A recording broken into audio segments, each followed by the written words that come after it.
BET is showcasing a groundbreaking new series for Black History Month focusing on the deep-seated inequities of Black communities in the United States. Disrupt and Dismantle will air as part of BET's Content for Change initiative. The network is a division of ViacomCBS, our parent company. Here's a quick look at tonight's premiere episode. It's the year of a racial reckoning. And y'all are nice. Y'all call it a mountain. I call it a mess, a hot mess. And when I was growing up, if I made a mess in my room, my mama said, clean up the mess and clean up the mess right now. Dallas, you made the mess. Now clean up the mess and do it safe and soon.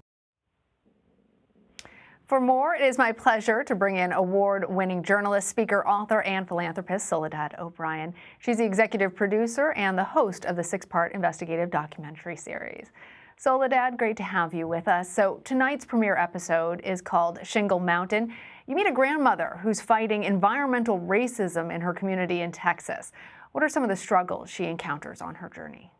Yeah, one of the things we wanted to do with this entire series was really explain to people what it means when people talk about structural racism. I know there are lots of people who kind of roll their eyes and think, ugh, but actually explaining and connecting the dots around structural racism, I think helps people understand why things are why they are in certain communities. So you can see there that's Marsha Jackson, and she has Shingle Mountain in her backyard. What's interesting about Shingle Mountain, when people would describe it for me, I thought it was like this little messy hill of shingles. This is it. You're looking at it. This is literally, it is a mountain of shingles, 100,000 tons of shingles. That's having a devastating impact on Marsha and her family's health. And their ability to move around their backyard, the water, the creeks in their backyard. So obviously it's having a huge impact. And you can see it's a real mountain. We were very interested in seeing how something like Shingle Mountain comes about. And there's lots of reasons historically because of redlining, the policies in the 30s to the 50s that really limited where Black people could go, or having Black and brown people can go, really have an impact to this very day. And so I think a lot of our job in this series was helping people connect the dots to what's happening in many of these communities so that people can very much understand what we're talking about when we talk about environmental racism. And speaking of redlining, in the episode, you actually expose city leaders to the effects of redlining and discriminatory zoning. How prevalent are those issues still in Black and brown communities across the country? Yeah, I think it's really easy to think, well, that was the 50s. I mean, you know, it's illegal now. Well, yes, of course, but those policies have a massive impact today. And in fact, if you take redlining maps between the 30s and the 1950s, especially in this particular area in Dallas, you can actually see where they basically match up to the areas that are today overwhelmingly African-American, overwhelmingly poor, and overwhelmingly where the city has been happy to place heavy industry, big polluters. So there is this huge impact. And I think what's happening is this idea that people who are living in those neighborhoods don't necessarily always believe that they have any recourse to change the policies. Even to this day, as Shingle Mountain is now being removed from Marsha's backyard, others are applying for opportunities to put in concrete batching plants, et cetera, et cetera. You can imagine what this does for your property values. You can imagine what this does for a person's health. And you also spoke with a Black city leader, Soledad, who seemed reluctant to answer your questions. Tell us about that. Yeah, listen, my experience interviewing many city leaders over many, many years has been when there's a big problem, nobody really wants to step up and kind of take responsibility for it, whether they're Black or brown or whatever.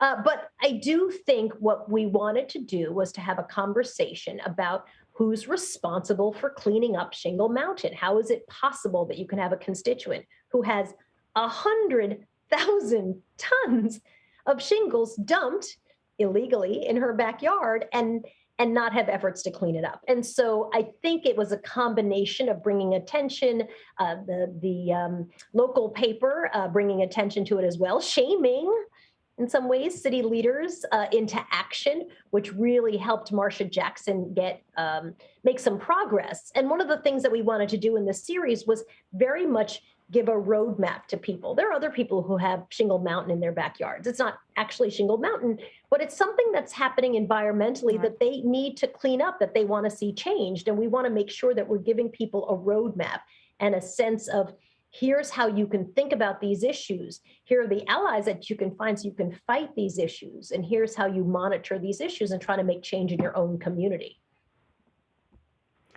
So how did the idea for Disrupt and Dismantle come about, Soledad? So I run a production company, which is called Soledad O'Brien Productions. Not super creative, but it works. And we were literally talking about, so is it enough to just highlight problems, or don't we have to take the next step and explain the history of these problems? How do we get here? And then help people understand solutions. Like, I mean, I've done a lot of reporting in Black and brown communities for a really long time. And I've always enjoyed the reporting because I'm biracial. I've spent a lot of time both in cities, urban areas, and in suburban areas. So I just love reporting.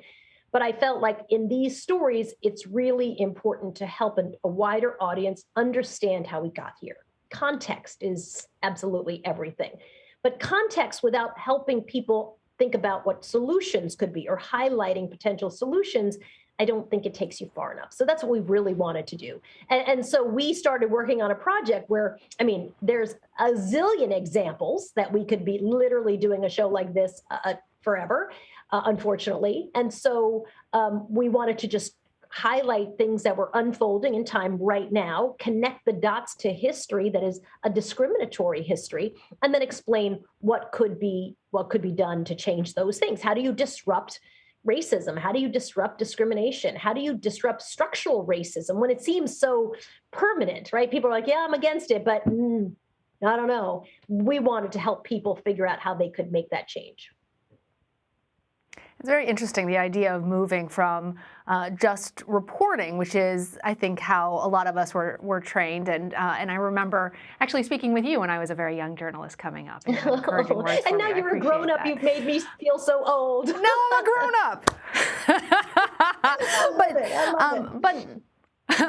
But there is this moment right now in our society where we're trying to figure out how we do better, how we be better. And I'm wondering how, given your perspective on this, and as you say, changing things from that strict reporting to actually a solutions-oriented perspective, does that lead you to ideas about how all of us in the media, regardless of our racial background, should be covering communities of color and the type of stories that we should be telling them and how we tell them?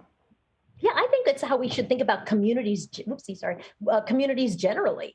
The New York Times has a very interesting sort of area of reporting that looks at solutions journalism. And I personally really love when someone takes a problem and then shows how somebody helped fix it. It's not the reporter's job, obviously, to fix the problem, but it certainly is helpful when you deconstruct the problem and you really explain why a community, whether it's a Black community, a brown community, white community, any community, why they are, where they are, and then who's working on solving that problem. Because I think it's helpful to other communities who say, we're trying to solve a similar problem. I look at incarceration rates. Incarceration is very, very expensive. There are lots of places that are trying to figure out how do we deal with punishment without incarcerating people? Are there other alternatives? So we took a look at that in this series as well. How do we think about education? Well, is there something happening in a community that we could look around and say, well, that's kind of a brilliant idea. That's a solution that's working there. Could we actually bring it to other communities? So I've always been a big fan of solutions journalism. I think I love reading about it. New York Times, I think, does a particularly great job. But I think a lot of other places where they sort of show a roadmap can be amazing reporting. Again, it's not because the reporter is solving some problem, but you're using your platform to elevate someone who is solving a problem and helping other people learn from that. It sounds like a great series. Soledad O'Brien, thank you. It's my pleasure. Thanks for having me.